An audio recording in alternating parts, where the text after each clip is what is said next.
All right, so let's jump right in. Have you ever really stopped to think about how a team actually works together?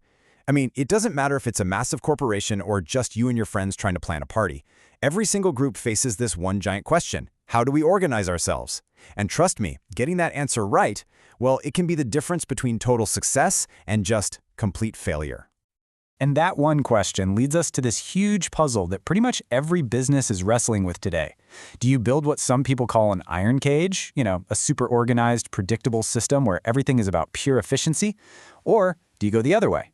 Do you embrace the spaghetti network? Yeah, it's a bit messy, maybe even chaotic, but it's also where you get that incredible creativity and the speed to adapt on the fly.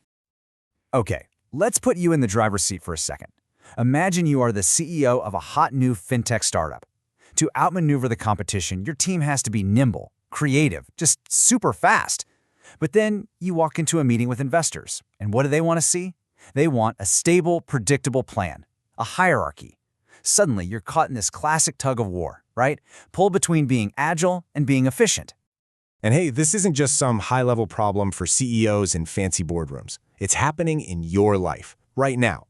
Seriously, think about that last group project for class, or how the schedules get made at your part-time job, even planning an event with your club. The way that little group is structured is the reason it either feels like a perfectly oiled machine or, a complete and total train wreck.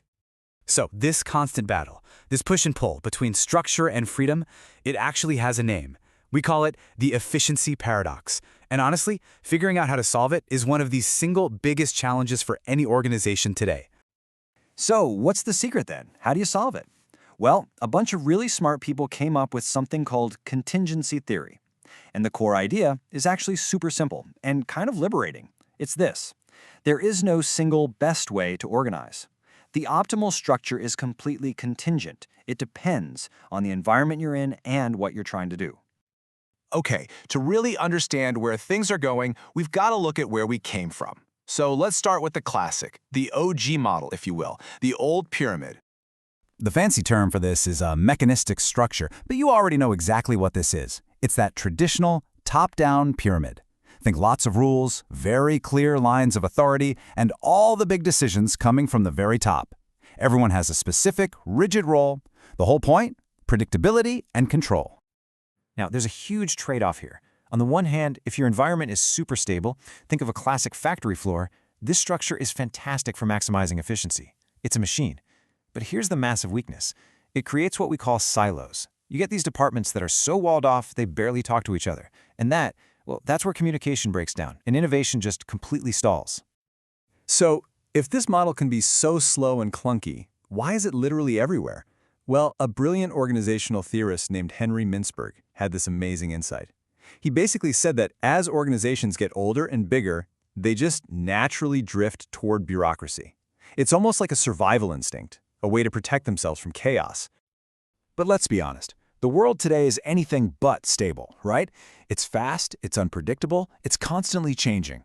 And all of that beautiful chaos has sparked a completely different way of organizing. It's time to talk about the new networks. And this is the polar opposite of the pyramid. We call it an organic structure. I mean, you can basically think of it as the anti-pyramid. It's fluid, it's network-like, and decision-making is decentralized. It happens on the front lines, not just at the top.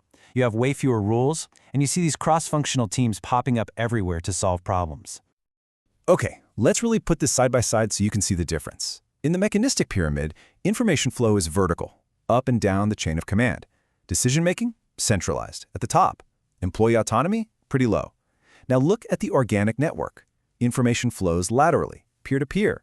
Decisions are decentralized, spread throughout the organization. And employee autonomy? It's high. I mean, they couldn't more be different.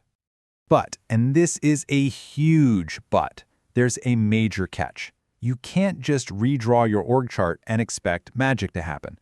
The Harvard Business Review absolutely nailed this point. They said you cannot have a team-based structure with individual-based performance bonuses. It just creates conflict.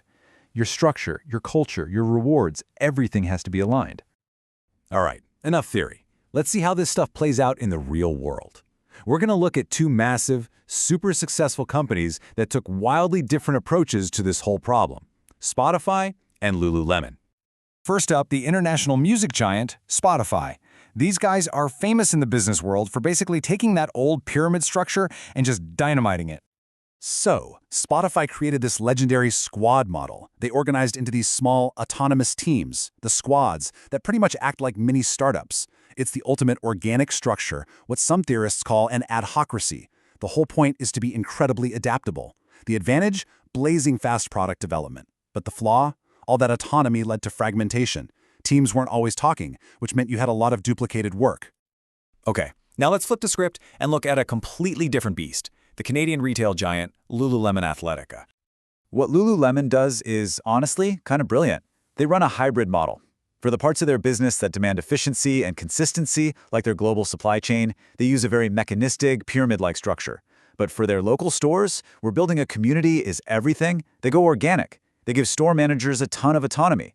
This is contingency theory in the wild. But of course, there's a flaw. It creates this constant friction, this tug of war between corporate headquarters and the local store culture. So let's just recap this. What's the big takeaway from these two? Well, it's that there's no single best solution. Spotify chose the network model for pure speed and innovation, but they paid the price in fragmentation. Lululemon built a hybrid to get both global scale and a local feel, but now they live with that constant internal friction. It's all about the trade-offs. So what does this all mean for you? Let's distill everything we've talked about into a simple playbook for leaders. And by leader, I mean anyone trying to organize a group of people, whether it's a company or just your project team. Okay, here are the 3 big principles. Number 1, structure follows strategy. Don't just chase the latest fad from Silicon Valley. Choose the structure that actually serves your core mission. Number 2, mind the ambiguity tax. Look, boundaryless, organic structures can be amazing, but they also put a bigger mental load on your employees. Clarity is everything. And number 3, culture is the glue.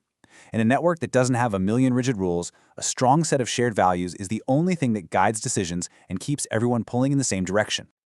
And finally, let's look to the future. Because every single thing we've talked about so far is on the verge of being totally upended by AI. I mean, just stop and think about this for a second. What happens when AI takes over all the tedious middle management tasks? The reporting, the coordination, all of it. Well, one of the most compelling ideas out there is that we might be heading for what's being called hyper-specialized micronetworks. Just picture it, tiny elite teams of human experts whose entire job is to direct vast armies of AI agents.